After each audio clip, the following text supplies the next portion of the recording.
నమస్కారం. అప్టేక్ జాబ్స్కి స్వాగతం. నేను మీ వివేక్. ఇవాళ మనం కరెంట్ అఫైర్స్లో భాగంగా గత గడిచిన సంవత్సరంన్నర కాలంలో ఏవైతే తెలంగాణ రాష్ట్రానికి సంబంధించి ముఖ్యమైన అంశాలు, ముఖ్యమైన సంఘటనలు చోటు చేసుకున్నాయో వాటికి సంబంధించి మనం వివరాల్లోకి వెళ్తే కనుక ఆపరేషన్ స్మైలెక్స్ అనేది తెలంగాణ రాష్ట్ర పోలీసు విభాగం ద్వారా నిర్వహించడం జరిగింది. మరి ఇంతకీ ఆపరేషన్ స్మైలెక్స్ దేనికి సంబంధించింది? అలానే భారతదేశంలోనే మొట్టమొదటి డిజిటల్ మ్యూజియంని ఎక్కడ ప్రారంభించారు, ఎవరు ప్రారంభించారు, అది దేనికి సంబంధించింది? అలానే ఒక దేశం యొక్క బ్యూరోని ఇటీవల హైదరాబాద్లో ప్రారంభించారు. ఇందుకే అది ఏ దేశానికి సంబంధించింది?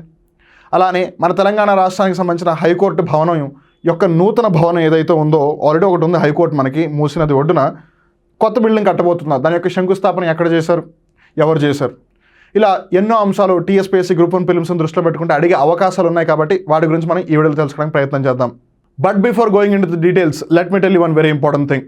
టీఎస్పీఎస్సీ గ్రూప్ 1 ప్రిలిమ్స్కి సమయం చాలా తక్కువగా ఉంది. ఇలాంటి సమయంలో మీరు చేయాల్సింది ఒకటే, ఎయిదర్ రివిజన్ చేసుకుంటూ ఉండాలి, లేదు టెస్టులు రాస్తూ ఉండాలి. ఒకవేళ టెస్టులు రాయడమే మీ ధ్యేయం అయితే కనుక నేను చెప్పేది జాగ్రత్తగా వినండి. అప్టేక్ జాబ్స్ యాప్లో మీకు section wise test series conduct చేస్తుంది అప్టేక్ జాబ్స్. ఇక్కడ మీకు ప్రతి సబ్జెక్ట్కి సంబంధించిన ముఖ్యమైన అంశాలను కవర్ చేస్తూ, ప్రతి సెక్షన్ని కవర్ చేస్తూ, ఓవరాల్గా అన్ని సబ్జెక్టులను కూడా కవర్ చేస్తూ మీకు 10 సెక్షన్ వైజ్ టెస్టులు, 3 గ్రాండ్ టెస్టులు కండక్ట్ చేయడం జరుగుతుంది.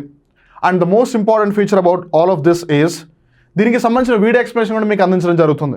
తద్వారా లెట్స్ సే ఫర్ ఎగ్జాంపుల్ మీరు ఒక క్వశ్చన్కి సంబంధించి అసలు ఎటువంటి ఐడియాను లేదు మీకు. ఫర్ ఎగ్జాంపుల్ ఇప్పుడు ఇంటర్నేషనల్ రిలేషన్స్ ఉంది, లేదు పాలసీస్ ఉన్నాయి, వాటికి సంబంధించి ఆ క్వశ్చన్కి అసలు మీరు ఎప్పుడు ఇంతవరకు చూడనే లేదు, విననే లేదు. దాని గురించి ఎంతో కొంత సమాచారం అయితే మీకు కావాలి కదా. సో అట్లా మీరు ఏదైనా తప్పు చేస్తే దాన్ని రెక్టిఫై చేసుకోవడానికి, లేదు మీరు కన్సిడర్ చేయని వేరే ఏదైనా లాజిక్ ఉంటే దాన్ని తెలుసుకోవడం కోసం మీకు సెక్షన్ వైజ్ టెస్ట్కి సంబంధించిన వీడియో ఎక్స్ప్లెనేషన్ చాలా హెల్ప్ అవుతుంది. అందుకని don't miss it. Uptake jobs యాప్లో section wise test series for TSPSC group 1 prelims. Of course now it's no more TSPSC, it's TGPSC. So TGPSC అయినా TSPSC end of the day exam అదే కదా, మీరు prepare అవుతున్నదే కదా. So పేరులో ఏముంది, what is there in the name, rose as said by William Shakespeare. ఏది ఏమైనా సరే మీ ప్రిపరేషన్ మటుకు ఆపకండి. ఒకవేళ వీటికి సంబంధించి మీకు ఏదైనా డౌట్ ఉంటే 9133449696కి కాల్ చేసి మీ డౌట్స్ అన్ని క్లారిఫై చేసుకోండి. అలానే it's not only about test, because ఇందాక మనం అనుకున్నాం ఎయిదర్ చేస్తే రివిజన్ చేయాలి, లేదు టెస్ట్లో రాస్తూ ఉండాలి. టెస్ట్లో రాయడానికి అయితే అప్టేక్ జాబ్స్ యాప్లో సెక్షన్ వైజ్ టెస్ట్ సిరీస్ ఉంది with video explanation. But what about those people who are aspiring for revision? Well, ఎవరైతే మాకు కొంచెం రివిజన్ కావాలి, ఈ మిగిలిన రోజుల్లో మేము ఎంతో కొంత రివైజ్ చేయాలనుకుంటున్నాము, లేదు కొన్ని సబ్జెక్టులు అసలు ఇప్పటివరకు చదవలేదు బికాస్ ఆఫ్ వేరియస్ రీజన్స్, ఎంతో కొంత తెలుసుకుని దానిలో కూడా ఒకవేళ వీలైతే ఏదన్నా 1-2 మార్కులు తెచ్చుకోవడానికి ప్రయత్నం చేస్తాను అనుకునే వాళ్ళకి అప్టేక్ జాబ్స్ ప్లస్ యాప్లో టీఎస్పీఎస్సీ లేదు టీజీపీఎస్సీ గ్రూప్ 1 ప్రిలిమ్స్కి సంబంధించిన క్విక్ రివిజన్ కోర్స్ ఉంది. ఇక్కడ ప్రతి సబ్జెక్ట్ని కూడా సుమారుగా 5 గంటల లోపు కవర్ చేస్తూ, ఏవైతే ముఖ్యమైన అంశాలు ఎగ్జామ్లో అడిగే అవకాశాలు ఎక్కువైతే ఉన్నాయో వాటిని కవర్ చేస్తూ, మీకు ఎవరైతే ఇప్పటివరకు అసలు ప్రిపేర్ అవ్వలేదో వాళ్ళకి ప్రిపరేషన్ పరంగా ఒక అవగాహన వచ్చే విధంగా, ఎవరైతే ఆల్రెడీ మొత్తం ఫుల్ సిలబస్ని కవర్ చేశారో వాళ్ళకి రివిజన్ పరంగా హెల్ప్ అయ్యేలా చేస్తుంది ఈ టీజీపీఎస్సీ లేదు టీఎస్పీఎస్సీ గ్రూప్ 1 ప్రిలిమ్స్కి సంబంధించిన క్విక్ రివిజన్. ఇది అప్టేక్ జాబ్స్ ప్లస్ యాప్లో మీకు అవైలబుల్గా ఉంది. మీరు కావాలనుకుంటే ఒక సబ్జెక్ట్ని సెపరేట్గా సింగిల్గానే పర్చేస్ చేయొచ్చు, లేదా అన్ని సబ్జెక్టులు కలిపి ఒక ప్యాకేజ్ లాగానే పర్చేస్ చేయొచ్చు. అలానే wishing everyone all the very best for the exam that you people are preparing for. So ముందుగా మనం తెలుసుకోబోయే current affair operation Smile X of Telangana. ఇంతకీ తెలంగాణ రాష్ట్ర పోలీసు విభాగం, తెలంగాణ స్టేట్ పోలీస్ డిపార్ట్మెంట్ ఏదైతే ఈ ఆపరేషన్ చేపట్టిందో, ఈ ఆపరేషన్ దేనికి సంబంధించింది? A total of 3,479 child laborers were rescued from across the Telangana state through the Telangana State Police carries out this operation in January every year to trace and rescue missing and trafficked children. ప్రతి సంవత్సరం కూడా ఎంతోమంది పిల్లలు తప్పిపోతూ ఉంటారు, కొంతమందిని kidnap చేసి తీసుకెళ్ళిపోతూ ఉంటారు, కొంతమంది ఆచూకీ ఎవరికి తెలియదు. సో వాళ్ళందరినీ కూడా తిరిగి మళ్ళీ వాళ్ళ కుటుంబీకులకి, వాళ్ళ తల్లిదండ్రులకి, వాళ్ళ సంరక్షకులకి చేరవేయాలనే ఉద్దేశంతోనే తెలంగాణ స్టేట్ పోలీస్ ప్రతి సంవత్సరం కూడా జనవరి నెలలో ఈ ఆపరేషన్ని కండక్ట్ చేస్తూ ఉంటుంది. అలా ఈ సంవత్సరానికి సంబంధించి 2024 సంవత్సరానికి సంబంధించి కూడా 3,479 మంది బాల కార్మికులు ఎవరైతే ఉన్నారో వాళ్ళని రెస్క్యూ చేయడం జరిగిందనమాట.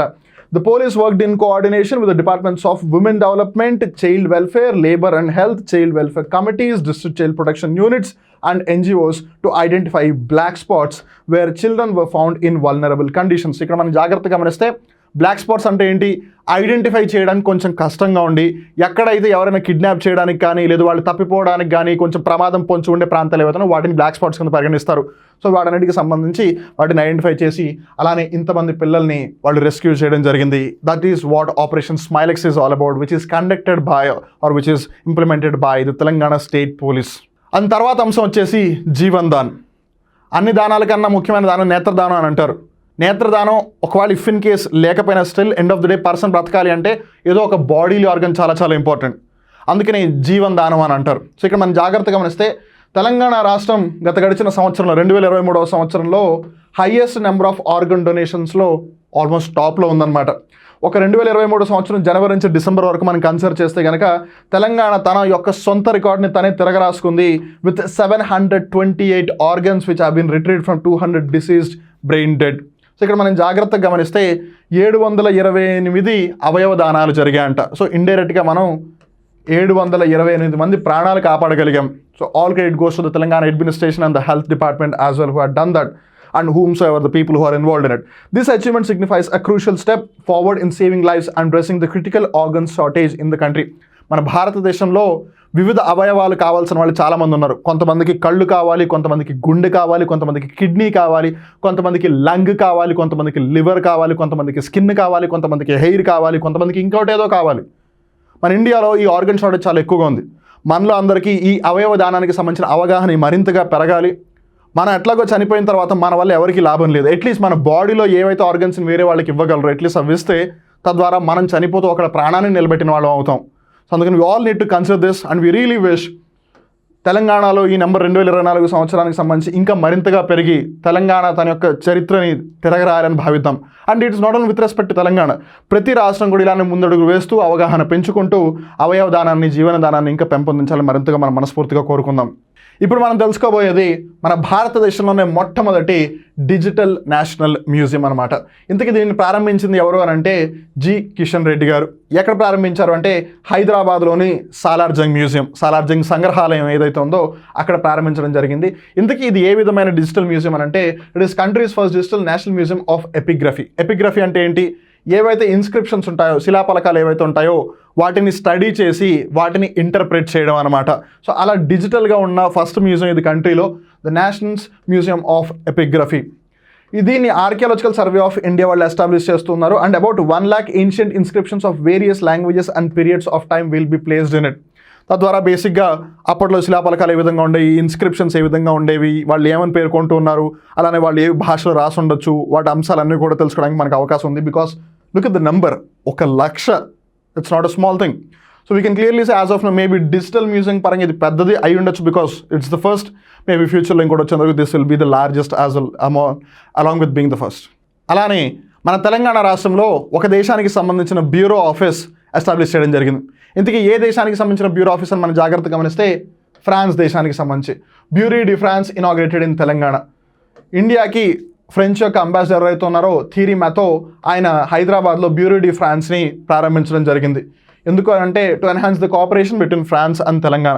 ఒకప్పుడు మనం జాగ్రత్తగా గమనిస్తే కంట్రీస్ మంచి రిలేషన్స్ని ఎస్టాబ్లిష్ చేసాయి. బట్ ఇక్కడ మనం జాగ్రత్తగా గమనిస్తే now even the state governments are becoming so proactive. వాళ్ళు డైరెక్ట్గా గవర్నమెంట్స్ దగ్గరికి వెళ్ళిపోయి వాళ్ళతో కూడా ఎస్టాబ్లిష్మెంట్స్ పెట్టుకున్నారు, రిలేషన్స్ ఎస్టాబ్లిష్ చేస్తున్నారు, which is really a good sign అని చెప్పాలి. Bureau de France is the branch office of the consulate general of France in Bengaluru. So France దేశం యొక్క కాన్సులేట్ ఆఫీస్ ఏదైతే ఉందో అది యాక్చువల్గా బెంగళూరులో ఉంది. దాని యొక్క ఒక బ్రాంచ్ని వాళ్ళు హైదరాబాద్లో ఓపెన్ చేశారు, which is called as bureau de France. ఇది ఎక్కడుంది అని అంటే హైదరాబాద్లోని రాయదుర్గంలో ఏదైతే టీ హబ్ ఉందో అక్కడ ఉందన్నమాట. అలానే మన తెలంగాణ రాష్ట్రానికి సంబంధించి ఏదైతే ఆల్రెడీ మూసీ నది ఒడ్డున ఏదైతే హైకోర్టు ఉందో దాన్ని రీప్లేస్ చేస్తూ హైకోర్టు కొత్త భవనాన్ని కట్టాలి అని చెప్పి రాజేంద్ర నగర్లో శంకుస్థాపన చేయడం జరిగింది. తెలంగాణ రాష్ట్రానికి సంబంధించి ఏదైతే ప్రొఫెసర్ జయశంకర్ వ్యవసాయ విశ్వవిద్యాలయం ఏదైతే ఉందో, professor Jayashankar Telangana agriculture university ఏదైతే ఉందో ఆ యూనివర్సిటీకి సంబంధించిన ఒక 100 ఎకరాలలో ఈ తెలంగాణ రాష్ట్రానికి సంబంధించిన హైకోర్టుని కన్స్ట్రక్ట్ చేయాలి అన్నది ప్లాన్ అనమాట. సో దానికి సంబంధించి మనం జాగ్రత్తగా గమనిస్తే ఈ శంకుస్థాపన ఎవరు చేశారు, పునాదిరాయి ఎవరు వేశారు అని అంటే మన భారతదేశ ప్రధాన న్యాయమూర్తి the chief justice of India DY Chandrachud garu. ఆయన ఈ విధంగా శంకుస్థాపన చేస్తూ conducive infrastructure in courts for all including women and the disabled అన్నారు. సో ప్రతి న్యాయస్థానం కూడా అందరినీ కలుపుకునేలా ఉండాలి, అందరికీ అవకాశం ఇవ్వాలి అన్న ఉద్దేశంతోనే. అట్ ద సేమ్ టైం ఎన్ని ఎకరాలు, 100 ఎకరాలు. ఎక్కడిది? రాజేంద్ర నగర్లో, హైదరాబాద్. ఏదైతే మనం శంషాబాద్ వెళ్తూ ఉంటామో ఆరాంఘర్ నుంచి, for those people who are familiar with the Hyderabad they will be able to know it. హైదరాబాద్లో ఆరాంఘర్ అనే ప్రాంతం నుంచి శంషాబాద్ వెళ్ళే వైపు ప్రొఫెసర్ జయశంకర్ వ్యవసాయ విశ్వవిద్యాలయం ఉందన్నమాట. సో అక్కడ దానికి సంబంధించిన 100 ఎకరాల్లో ఈ తెలంగాణ హైకోర్టు యొక్క నూతన భవనాన్ని అక్కడ కన్స్ట్రక్ట్ చేస్తూ ఉన్నారు. దానికి సంబంధించిన శంకుస్థాపన ఇది బేసిక్గా. అలానే ఆయన హైకోర్టు యొక్క శంకుస్థాపన చేస్తూ ఆయన ఇంకో ముఖ్యమైన మాట ఏంటంటే high court building is a public space for the contestation of ideas, values, rights, duties and obligations. ఇక్కడ మనం జాగ్రత్తగా గమనిస్తే అక్కడ ఆలోచనలు ఉంటాయి, విలువలు ఉంటాయి, హక్కులు ఉంటాయి, బాధ్యతలు ఉంటాయి, చేయవలసిన నిర్వహణ అధికారాలు ఉంటాయి. సో ఆ విధంగా ఆయన చెప్పారనమాట. అండ్ రిమెంబర్, ఈ కార్యక్రమానికి తెలంగాణ రాష్ట్ర ముఖ్యమంత్రి రేవంత్ రెడ్డి గారు అటెండ్ అవ్వలేదు. ద రీజన్ ఈజ్ బికాజ్ అప్పుడు లోక్సభకి సంబంధించి అయితే ఎలక్షన్ కోడ్ ఉందో అందుకు ఆయన హాజరవ్వలేదు. సో అందుకని chief justice of India DY Chandrachud garu హాజరయ్యారు. డివై చంద్రచూడ్ గారితో పాటు తెలంగాణ రాష్ట్ర హైకోర్టుకి సంబంధించిన ప్రధాన న్యాయమూర్తి chief justice of Telangana high court Alok Aradhe గారు కూడా ఈ కార్యక్రమంలో హాజరవడం జరిగింది. సో ఇక్కడితో ఇవాళ కరెంట్ అఫైర్స్ ఎపిసోడ్ ముగుస్తుంది. I hope you have learn something new. I hope you also have revised something which you have already knew. Get the difference. So ఏది ఏమైనా సరే ఇలానే ప్రిపేర్ అవుతూ ఉండండి, కాన్ఫిడెంట్గా ఉండండి. I know being a student or being an aspirant for a government exam, పరీక్ష దగ్గరికి వచ్చే కొద్దీ ఎక్కడ లేని టెన్షన్ పుట్టుకొస్తుంది, ఎక్కడ లేని నర్వస్నెస్ వస్తుంది, ఎక్కడ లేని ఒక భయం వస్తుంది. It's absolutely fine. It's a part and parcel of the preparation. ఎంత బాగా ప్రిపేర్ అయిన వాళ్ళకైనా సరే ఎంతో కొంత ఒక సార్ట్ ఆఫ్ డిఫరెంట్ ఫీలింగ్ ఉంటుంది, నేను చేయగలనా, నేను సాధించగలనా అని. End of the day that's human nature. It's absolutely fine. In fact మీరు ఆ విధంగా ఫీల్ అవ్వకపోతే ఒక విధంగా మీరు నిజంగానే సరిగ్గా ప్రిపేర్ అవ్వలేదని అనుకోవాలి. బట్ ఏదేమైనా సరే we really do have the confidence on you people. మీరు ఖచ్చితంగా టీఎస్పీఎస్సీ లేదు టీజీపీఎస్సీ గ్రూప్ 1 ప్రిలిమ్స్ని క్లియర్ చేస్తారని మేము నమ్ముతున్నాము. మీరు కూడా నమ్మండి. Be confident, don't be over confident, be confident. You will clear it for sure. ఈ మిగిలిన సమయాన్ని సద్వినియోగం చేసుకోండి, ప్రాపర్గా యూస్ చేసుకోండి. Make sure you are using it for the very right reasons. Revision చేసుకోండి, టెస్ట్లు అటెంప్ట్ చేయండి. తప్పులు ఏదైనా జరిగితే ఒకవేళ ఏదైనా టాపిక్స్ మర్చిపోతే కనుక make sure you are revising it again and again and again because you have the very less time. So మరొకసారి అందరికీ ఆల్ ది బెస్ట్ చెప్తూ, not only just for this TGPSC group 1 prelims, for all those exams that you people are appearing for. మీరు ఎంతో కష్టపడ్డారు నాకు తెలుసు. Maybe చాలా మందికి మీరు చెప్పినా కూడా అర్థం కాకపోవచ్చు. It's absolutely fine. Just make sure మీరు ఏదైతే టార్గెట్ మీకోసం పెట్టుకున్నారో make sure you reach the target for yourself. అందరికీ ఆల్ ది బెస్ట్ చెప్తూ మళ్ళీ ఇంకో రోజు ఇంకొక కొత్త కరెంట్ అఫైర్ ఎపిసోడ్లో కలుద్దాం. అప్పటి వరకు చూస్తూ ఉండండి అప్డేట్ చేసి మిమ్మల్ని మీరు అప్డేట్ చేసుకుంటూ ఉండండి.